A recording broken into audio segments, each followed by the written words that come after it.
Les gardiens sont dans l'amour et sont très sensibles sur le sujet de fin de vie de leurs compagnons. Ils sont donc vulnérables et incapables de prendre des fois cette douloureuse décision de l'euthanasie, parce qu'ils ne sont pas en phase avec cette fin en soi. Quand un gardien hésite à dire oui à l'euthanasie, c'est que son compagnon n'est pas prêt. Ce n'est pas forcément le gardien qui n'est pas prêt, c'est l'intuition qui parle. L'intuition qu'il faut encore du temps pour son animal. Lorsqu'on voit son animal dans une grande souffrance, l'hésitation ne se fait pas ressentir, car effectivement l'euthanasie est une solution pour son animal dans une grande détresse.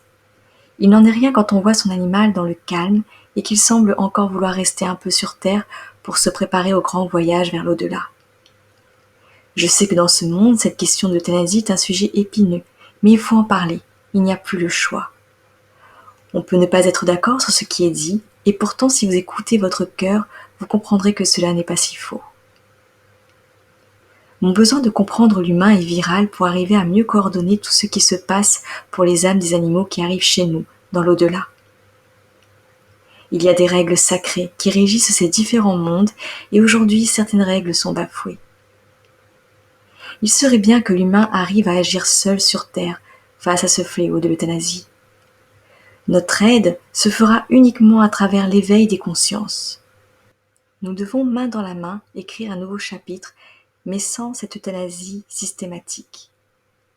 Le processus qui se déclenche dans la douleur de l'animal permet un retour à l'instinct primaire, l'instinct animal qui est de se préparer à partir dans l'au-delà.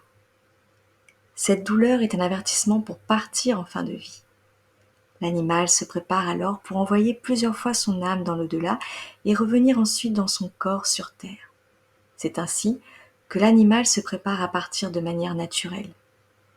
Je parle toujours de la douleur classique en cas de mort naturelle. La douleur est le fruit d'un processus naturel pour aboutir à la fin. Il existe des degrés à prendre en compte dans la douleur de fin de vie. Je sais qu'il est compliqué de savoir, mais le gardien doit garder son self-control lorsqu'il doit prendre cette décision.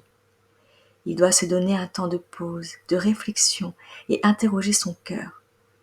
L'euthanasie est un acte d'amour seulement si la souffrance est terrible et insupportable pour l'animal.